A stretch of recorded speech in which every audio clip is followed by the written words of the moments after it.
Hi, it's Maggie with Wistaway Cooking School. When you buy hazelnuts, they have that pesky skin still attached to them. I'm going to show you how to get them off in a quick and easy way.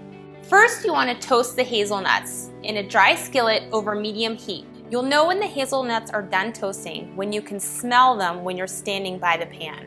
If you can smell them when you're standing across the room, they're probably burned. Place the toasted hazelnuts onto a dishcloth. You can tell this is the one that I use for my hazelnuts. Gather the dish towel together to form a little pouch. You're going to rub the hazelnuts together, and this will rub the skins off. As you can see, not all of the skins have rubbed off. Don't worry about that. You just want most of them. Now your hazelnuts are skinned and ready to use.